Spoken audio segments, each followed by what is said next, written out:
Hey, it's Ben here, and welcome to this first introduction video to the training. This video is going to help set the stage and prime you for what we're going to be going over through the rest of the videos and how you want to approach starting your business and this whole building an e-commerce thing in general. Now, by the end of all the videos, you're going to have a roadmap on how to find an e-commerce niche, how to set up a distinguishing brand and unique selling point, how to actually build the store, how to get traffic to it, and how to optimize the entire customer value journey from start to finish. Now, before we go on, I just want to point out that not all the details are here. We don't have the exact ad copy you should use for your particular niche. There's not the exact images that you should use in this training. And then, that's just how it is with most information trainings on there. This stuff is knowledge. It's like a blueprint or a map of what direction you should go. But it's up to you to do the extra education or focus on the extra details and put in the extra work to actually go make it happen. Now, obviously, this information is based on what many successful e-commerce businesses and businesses in general have done to succeed. But obviously, you should treat this like a map or a blueprint on what direction to go. And just know that you're going to have to do some extra education or extra research and put in that extra effort to actually make it happen. Now, why should you do e-commerce? Why is this like a big opportunity? Well, first, e-commerce spending continues to rise, and there's really no signs of it ever going to slow down. Now, technology makes it easier than ever to order products online, and it's just going to keep getting easier to create the products and put them online. Now, as of 2016, e-commerce accounted for about 8.7% of total retail spending worldwide. So the majority of it's still happening outside. But that's still over $2 trillion. Now, eMarketer and some other forecasters are pretty sure that it's going to double by 2020. So it's going to make over 14.6% of total retail spending. And that's going to be over $4 trillion. So this stuff is rapidly increasing, and the line is only pointing up for e-commerce stores, and it only seems to make sense. So it's increasing at a very fast pace, and there's no surprise that retail stores like Sears, other retail outlets probably by you, are closing, and they just can't stay in business compared to some of the e-commerce stores and things like Amazon, Walmart.com, things like that are putting regular retail outlets out of business. And in my opinion, the best place to be is not just the big online giants like Amazon or Walmart.com, but to have your own individual e-commerce store where you fully control the customer value experience and the branding. Now, I'm not saying that Walmart or Walmart.com or Amazon.com aren't going to be huge players in the future, because they are. But I mean, there's going to be a shift from people just having an Amazon business to now selling it on their own site first, and driving the traffic specifically to their site where they control the branding and everything like that, and they don't have to rely and give up some control to Amazon. For example, they don't have to pay the extra fees or adhere to their shipping policy or give up their customers to Amazon, so to speak. So it allows you to take more. There's going to be more control of branding and selling it solely from your site, and less relying on some other business to make all the sales for you going forward. Especially people who are doing like drop shipping or private label, things like that, where basically overseas companies and even companies in the United States and more are kind of reverse engineering what you're doing, specifically to just sabotage you, meaning that they buy your products, or they find a distributor, they put it up on Amazon for a lower price than you, not to really make profit, but just to try to get you out of business. That's what they're doing. And even if you own intellectual property or something like that, where you have a patent even on something that you've personally created. There's companies out there that will go ahead and replicate or reverse engineer what you're doing, put it up online, fully knowing that they're breaking the law. But just they know that you're a little guy, you're a mom and pop business, and it's going to be difficult to fight you in court. And even if you do go to court and you win, they have the money just to pay you off, and they know that the damage has been done, and they've been able to get something similar out there to market while you've had to sit on the sideline playing the legal game. So that brings us to this course. How are you going to survive long-term online with an e-commerce store? Well, obviously there's legal things you can do, like get a patent or intellectual protection and things like that, but that stuff's less effective, especially for those just starting out. companies that can sue you, they can steal your inventory, and before they're caught, they can do lasting damage. Now, we're going to be focusing a lot on not just finding a unique selling point for your store to help it stand out, but launching it with a unique brand. And that's really going to be the difference to help you survive long term from copycats, from changes in the internet in general, is developing a brand that's universally recognized, or at least recognized to the community that you're targeting and is paying you money. And that's the best thing you can do to ensure your e-commerce store is going to be a success and continues to thrive over and over.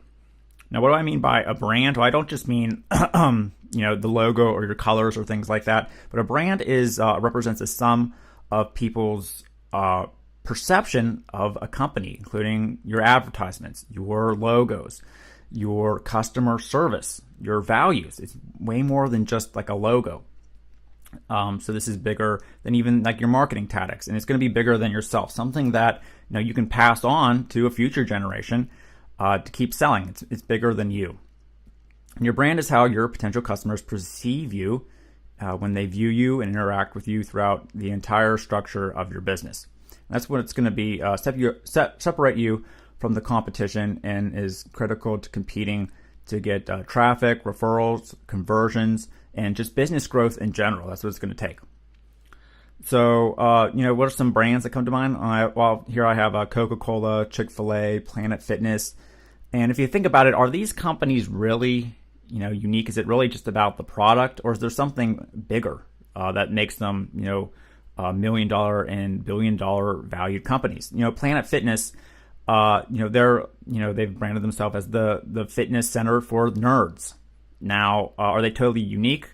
No. There's a billion fitness centers and gyms and stuff like that have the exact same equipment they use, but they've been able to create a unique brand that appeals to their specific customer and their target audience that now people recognize. And it would be really difficult at this point to try and create a whole chain of franchises or businesses that focus on the nerd, getting the nerd to, because they're the first guys to market and they've established the brand.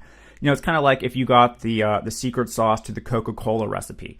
Now, even if you had it, you're probably not going to survive or get investors or anything like that, because they've already established themselves as the soft drink guy out there, the main guy. And technology today has made it possible for just about everyone to create anything. Grandma at home can see a hot selling product on TV, go get a 3D computer, find a manufacturer online at Alibaba, and be in business in like a week. It's pretty easy. And unfortunately, we live in a copycat world where it's in our nature to copy. That's just how people are online. They imitate other people's ideas, and if they see something working, they want to go out and take it and try to replicate it. So if you have a good idea today and a good solid product, even if you're drop shipping stuff, you've created a solid store, it's going to be stolen at some point. This includes physical products too. And yes, again, there's legal stuff you can do, and you should certainly do that, but these aren't perfect solutions. And the best thing going forward is to create an excellent brand, a solid customer value experience throughout your entire business. We're going to get into that. And, adding value long term. So again, as far as what to expect going forward, use these series of videos we're going to go over as your roadmap. And then, again, you want to be thinking long term. This isn't just a thing where you put up a business overnight, make it through a few bucks, and then you're gone. We're talking about stuff like adding value in the future, thinking long term, creating that lasting brand and image, unique selling point, and tons of things like that. So, if you're not really sure what I'm talking about at this point, well, here's a quick example of one site I found online a while back. It's called Mercola. You probably heard of it. Now, whenever I was starting out and like checking out some stuff that was working and not working, there's two different sites I found. Now, there was one where it was this guy, Dr. Mercola, and the site wasn't anywhere near as fancy as it was today. It was just kind of like his blog, and he was writing some content on some stuff that he thought would add value to people's lives as far as health and fitness were concerned. Now, there was another one. Now, he wasn't really making any money from what I could tell. It was just kind of like content there.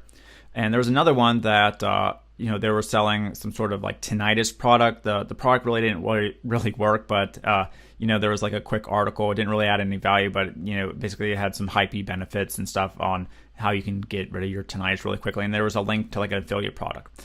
Now, it was clear that the tinnitus website was making a lot more money to start out with, but they didn't really have the long-term vision of how this is going to work in the future, because they were selling a product that didn't really work. There wasn't any content or real education. There's just some hypey stuff, and they were ranking in SEO. Now, meanwhile, on this site, Mercola.com, he really didn't have any products at the time. It was just kind of good content that other people weren't talking about.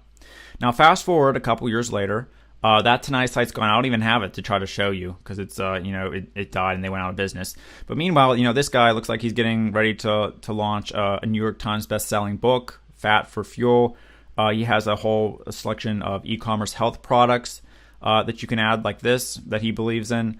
You can check out some of the articles. They're getting tens of thousands of views. There's just one that was a few days ago, 100,000 views. And he's making a significant amount of money. And it just started by thinking long term and just adding great value and creating a brand, Mercola, that people recognized and thought of over and over. Well, meanwhile, the other site it didn't even have a brand. No, I don't even remember what it was called, to be honest. So that's the kind of thinking that you want to do whenever we start digging into these sites. You always want to be thinking long term, and you want to be on the Dr. Mercola side versus kind of the hypey this tinnitus thing that it really didn't work and it wasn't really built to go long term. So that being said, let's dive into the next video, and thanks for watching this introduction.